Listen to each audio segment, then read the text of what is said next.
Scotty the Body. Before Raven ever stared through the lens like he'd already solved you, Scott Levy hit Portland as Scotty the Body. Deep tan like a magazine ad, surfer hair shellacked in place, grin polished enough to reflect your own eye roll. He strutted into damp armories that smelled like popcorn and rain, and acted like the valet had his convertible idling outside. Heat sparked before the bell. He'd call the local small market, with the confidence of a man who thinks sunglasses are a personality. In ring, he was sharp enough to bump and preen, but the real offense was the microphone. He roasted hometown heroes as farm boys in cheap boots, leaned on the top rope mid-lockup to mime a yawn, then checked the hard cam as if it were a vanity mirror. One night, he promised to bring a little class to this town, which turned out to be a palm full of confetti he'd hidden in his trunks. The audience replied with a blizzard of empty cups. Here's the pivot. Scotty treated attention like currency and losses like receipts. Rolled up? Fine. He'd roll straight to ringside and claw the spotlight back with one last insult. Counted out? Even better. Extra runway to wave off the locals as if he were late for bottle service. He didn't chase titles, he rented your mood by the minute and billed overtime. Do yourself a favor and hit subscribe now, before he invents an audience participation fee and backcharges the entire comment section. That was the prototype for everything to come. Make the room feel like extras in his beach movie, then sell them the privilege of being ignored. He didn't need love to stay essential. He just needed the booze to punch in on cue. Johnny Polo. The tan fades, the surfer grin thins, and Scott Levy walks into WWF TV as Johnny Polo. Country club smugness in human form. Slicked back hair, tailored jacket, pocket square he probably expensed, and that hands in pocket stroll that says the limo will swing by when the losers clear out. He wasn't here to bleed. He was here to win on spreadsheets. Managing the Quebecers, he turned rulebooks into props, baited refs with chatter, and treated ringside like open-plan office space, pacing, whispering cues, and triggering distraction finishes exactly one beat before you could see them coming. Title wins followed. Of course they did. And every celebration looked like a bonus payout for the guy who never took the bump. On commentary, he was worse. A headset, a lazy lean, and the tone of a rich kid auditing your fun. He'd praise efficient offense like he was grading a quarterly report, then scold babyfaces for poor time management when they dared slap the mat for crowd energy. The heat wasn't just that he cheated, it was that he delegated cheating and smiled like he'd found a loophole in wrestling itself. If a hero fired up, Polo pivoted to logistics. Grab an ankle here, wave a manager there. Let the bodies do the heavy lifting while he kept his cuffs clean. The turning point is the lesson the crowd hates to learn. In a business built on heart, leverage beats heart 9 nights out of 10. Fans boo because he's right, and that's unbearable. They pay to see mountains climbed, not to watch a yuppie relocate the mountain with a phone call. Johnny Polo proved you don't need to outfight anyone if you can outplan everyone. And efficiency feels like theft when you bought a ticket for a fight. Raven in ECW. He doesn't arrive with fireworks. He drifts in like a bad mood wearing boots. Flannel, jean shorts, a stare that reads as already over it. He plants himself in the corner, slumps on the middle rope, and lets Stevie Richards yap until a microphone finds its way into his hand. The voice is flat, the words cut. It's not a rant, it's a diagnosis. Pair him with Beulah, dig up a messy shared history with Tommy Dreamer, and suddenly the arena isn't watching a feud, it's rubbernecking a case file. The pattern becomes ritual. Raven dodges the straight-up fight, sends in bodies, bends the edges of the rules, then ends it with an even-flow DDT that feels inevitable. He wins the ECW World title, loses it, wins it again, and never looks like victory matters because the point isn't joy, it's gravity. Everything gets pulled toward him. Dreamer keeps chasing the clean pin that never comes, and that turns into the chant, the subplot, the hook. Raven's heat isn't volume or cheap insults. It's weaponized melancholy, the way he makes opponents look like they're apologizing for showing up. He'll smirk through a chair shot, sprawl in the corner, talk about scars like souvenirs from a city he refuses to revisit. The pivot lands at WrestlePalooza 97. Dreamer finally pins him on the night Raven's leaving town. The building explodes, ecstasy, relief, and a pinch of betrayal that it took an exit sign to get closure. That's the twist that cements him as a heel worth studying. He isn't the monster under the ring. He's the ex who still knows which words will ruin your week. He didn't just win matches. He rented space in ECW's head and sublet it to anyone willing to brood. Flock Leader Raven. WCW signs him and he shows up like trouble in a trench coat. Long jacket, combat boots, taped fists, and a catchphrase that sighs more than shouts, "What about me? What about Raven?" Around him floats a rotating cloud of misfits. Kidman, Saturn, Lodi, Sick Boy, Riggs, Van Hammer, Reese, who drift wherever he points. Day 1, he installs Raven's rules. No disqualifications, ever. If there's furniture in the building, it's part of the match. That's the sales pitch. Chaos is policy. His calling card is economy. Drop toe hold into an open chair. Even flow as a period at the end of the sentence. Fans boo because every fight feels unwinnable for the hero. Beat Raven and you still have to chop through the 6 shadows he brought with him. Then he pulls the pivot that turns heat into headlines. Spring Stampede, 98. Triple threat with Diamond Dallas Page and Chris Benoit. Raven snakes the US title with interference timed like punctuation. It looks sneaky because it is.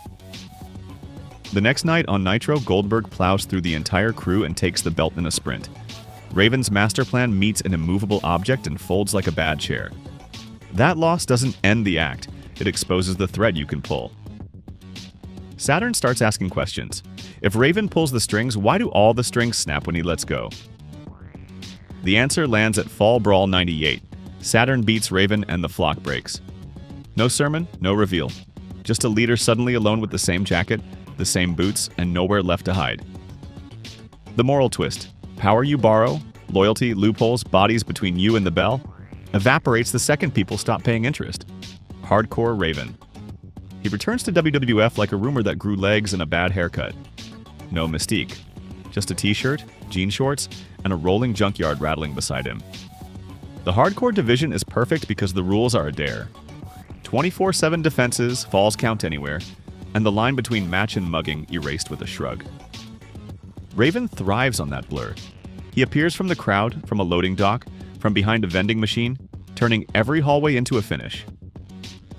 With a masked ninja ally, later revealed as Tori, slipping in cheap shots, he stacks hardcore title reigns like parking tickets. 27 by the time the lights cool, a number fans argue about but remember as too many to count without a clipboard. The signature is chaos executed with economy. Shopping carts as battering rams, a DDT onto a road case, that lazy slump in the corner as if gravity is the only opponent worth selling. The crown jewel is WrestleMania X7, a 3-way with Kane and Big Show that spills backstage. 2 golf carts fishtailing through cable forest like a stunt show, missing its insurance forms. Legend says Raven nearly killed the pay-per-view feed. What's on tape is better, the sense that the building itself is tapping out. He doesn't hold the belt for months, he holds it for minutes that feel like punchlines, loses it, steals it back before the camera catches its breath. That's the twist. Most champions fear the 24/7 rule. Raven markets it. He treats ambushes like appointments and title changes like receipts, and the crowd buys the joke because it works. Every corridor a cliffhanger. Raven in TNA. He walks into early TNA like a problem looking for blueprints. Same slouch in the corner, same flat tone, and a knack for turning rules into suggestions. The weekly PPVs are a perfect lab. Chains, trash can lids, kendo sticks hanging from hooks, a ring skirt hiding meaner ideas. His signature becomes the Clockwork orange house of fun. Fence walls, dangling hardware, sharp edges everywhere. It isn't brainless brawling, it's project management under fluorescent lights. He circles Jeff Jarrett, needles AJ Styles, stares down Abyss, and keeps inventing ways to make the ring feel like a bad neighborhood. The heat is the pattern. When things get honest, he finds a corner. When things get messy, he finds a finish. The even flow still lands like a period you didn't want to read. People blame politics for everything. Raven makes a simpler case. Outthink the room, and the room echoes your ideas back at you. The turning point isn't a chair shot, it's Slammiversary 2005, King of the Mountain, a format that rewards opportunists.